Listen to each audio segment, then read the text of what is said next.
Already, Ohio State and Oregon are set to rematch in the Rose Bowl. A huge game, a game that honestly we expected an Ohio State and Oregon rematch. We did, but we expected that game to be in the Big Ten championship. And obviously, Ohio State had the terrible loss to Michigan.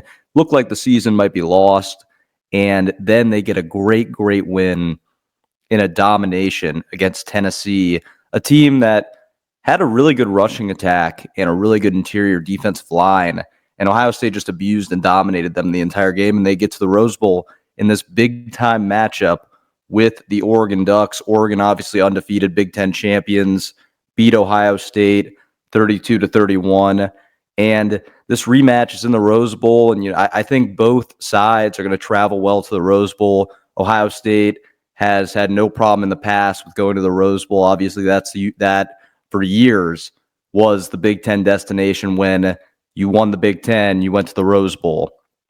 And no more fitting of a place than to see these two teams, an old Pac-12 team versus a longtime Big Ten team. Obviously, now both of them are in the Big Ten, but it's going to be a really good matchup to watch here. And this game could break the record for the most watched non-national championship game in college football history. I really do believe it. I mean, everybody's going to be watching this game. It's the premier game of the season so far. It was a big game during the regular season. All the stakes are here right now. But going into this game, if you look at Ohio State, the keys, and for the keys, I really just have one thing. Look what I've written down on my sheet here. Jeremiah Smith. That's the key for Ohio State.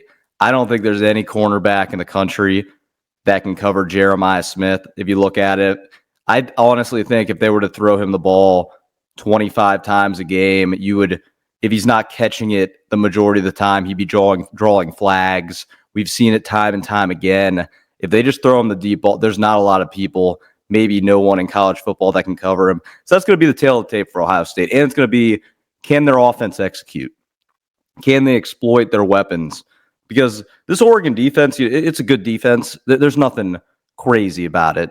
There's nothing generational or incredible about this Oregon defense. That it can be beat.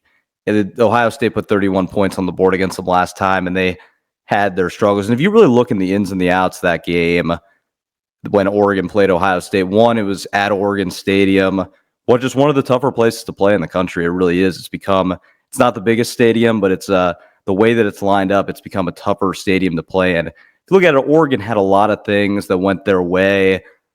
Obviously, there's that onside kick that was massive.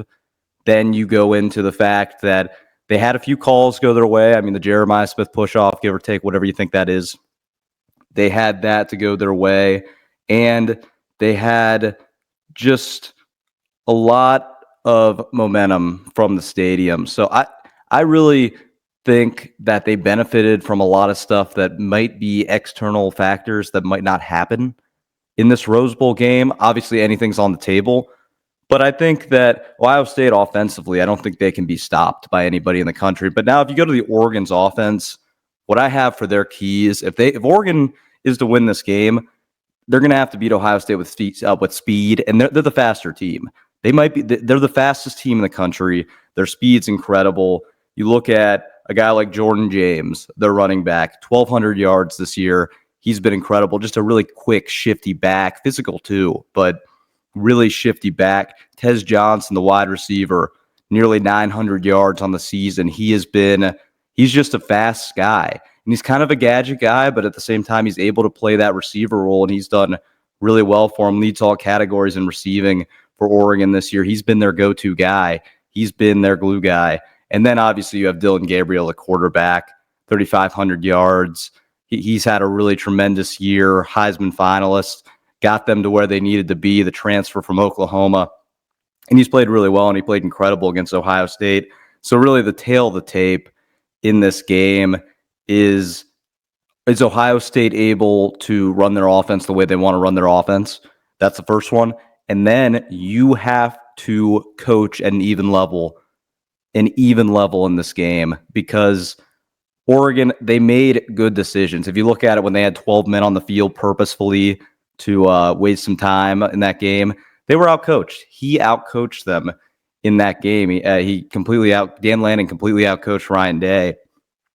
And the tail of the tape is Ryan Day going to be able to manage things properly? I think he got a lot of momentum and a lot of confidence out of that Tennessee win. I honestly think that's his second best win in his tenure as a coach. That's probably the most important win that he's gotten since he's been a head coach. And I'll go back to continuing saying it.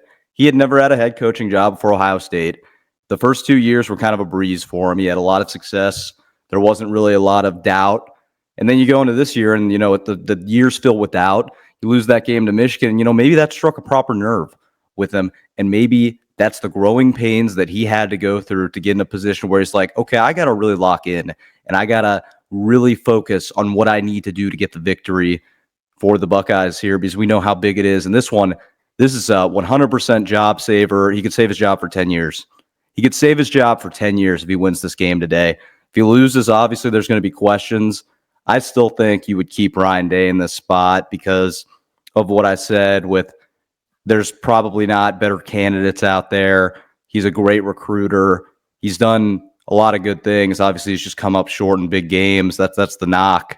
But if he beats Oregon in this game at the Rose Bowl, without question, he could secure his job for the next 5 to 10 years. I really think he could, and I think they can do it. I think Ohio State can do it. If you look at the line right now, they're favored. The spread is 2.5 in favor of the Buckeyes. And I just think in the Rose Bowl, the rematch, it's really tough to beat a team twice. It's really tough to beat a team twice. And it's going to be tough for Oregon to do that, especially if you look at the way Oregon won last time. That they barely won that game. Like if Jeremiah Smith isn't called for that, or if Will Howard gets down at the proper time, or if they manage that properly, Ohio State wins that game.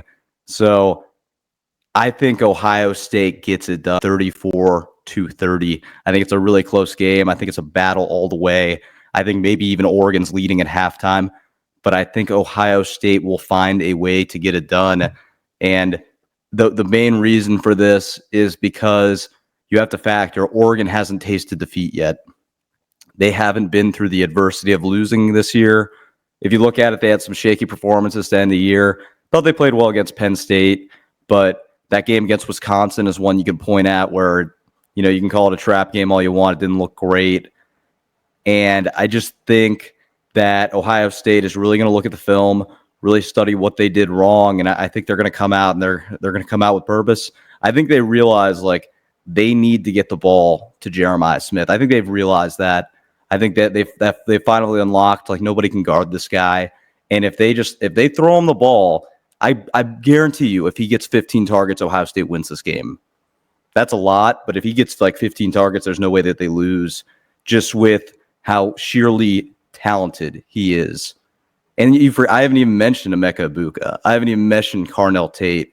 I haven't even mentioned what the run game could be if they're able to execute properly. I think Ohio State was really scrambling to try to replace Seth MacFarlane in that game against Michigan. I think that they were kind of knocked off course a little bit when he was pronounced out for the year. I think they've corrected that. You still have Donovan Jackson on the outside. He's an incredible tackle. I think the Buckeyes win 34-30. It's going to be a must-watch game. Hopefully it's an exciting one, and we'll see how it all shakes up.